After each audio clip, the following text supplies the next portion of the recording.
Hey guys, welcome back to Favorite Ironing Customs. I'm Michael, and hope everyone is having a great weekend.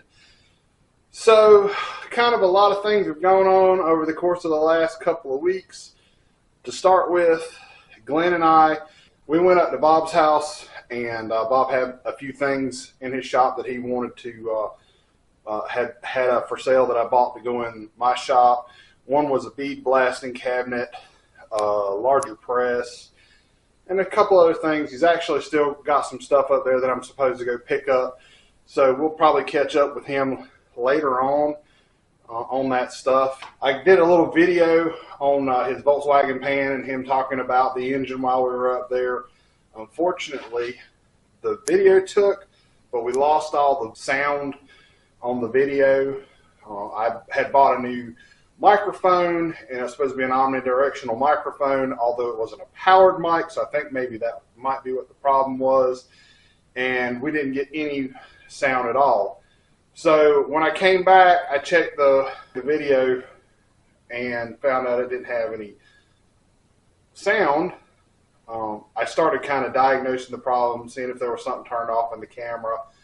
Couldn't find any problem, so I installed the old microphone back on the camera, the boom mic that I'm using now, which has got kind of a little bit of a, to me, you can hear every once in a while the sound is just a little off, and that's, something I'm trying to work on. So this microphone, the sound is just a little off, and I put it back on the camera, and I figured I'd go on and shoot video of where I was at, and the work that I did last week, and went through the week. Didn't even think to look and check, but I still didn't have any sound on any of the video I took.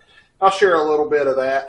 I'll show y'all the, a little bit of cutting and stuff that I did mocking up on this rear axle. But so it's been basically one problem after the other with the camera. I feel like I just started doing this for some reason or another.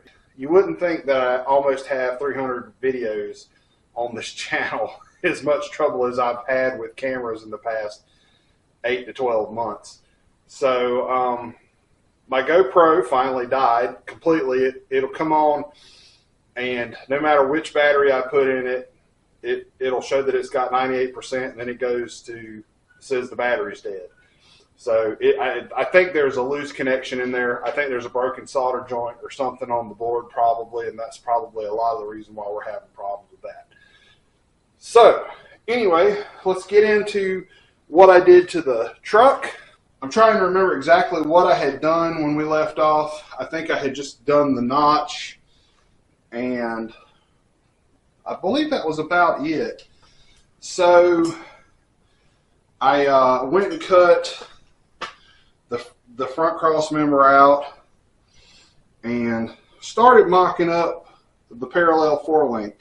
And I'm going to do a little something different than the parallel 4-link, but I went ahead and put the parallel 4-link in here because I had planned on continuing on with the idea to get this thing out of here and in the front yard for a Christmas decoration. That's not going to happen. I'm just going to run out of time. I'm not even started on the front yet. What I had went ahead and mocked this up so I could go ahead, and we're going to do a triangulated 4-link in here. I'm taking the parallel 4-link out. I'm going to put put the outside link bars out here.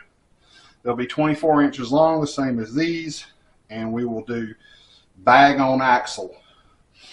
And then the top link bars will run from here to the middle and triangulate it, and they will be 24 or whatever it takes to get to the same length. It will be a parallel triangulated 4-link, and we'll get into that when we start building it. Okay, so that's pretty much as far as I got with the axle.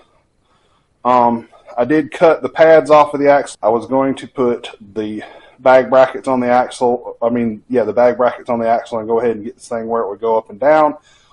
But things kind of changed. I found a rear axle locally. Let's go see it.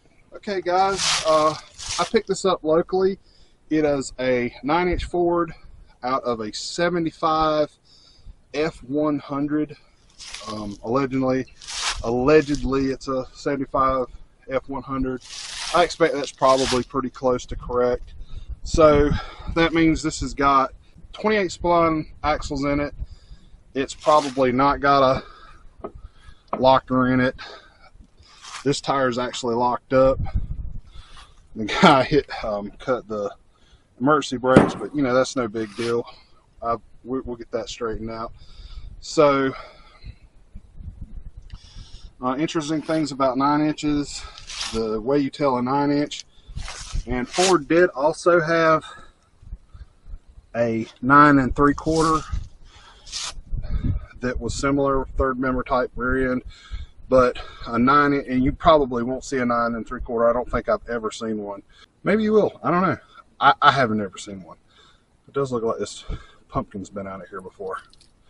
But a 9-inch, the bottom 2 bolts you can't get to with a ratchet. You have to use a box end wrench to get those 2 nuts off. And the tag is missing. So I have no idea. Knowing what axle ratio this is, we'll get into that later. That puts us a little closer to having the components we need to, you know, do the thing, to get this truck built. And unfortunately, like I said, I lost a lot of the sound on the footage, and you know, we're just going to get into the next video next week.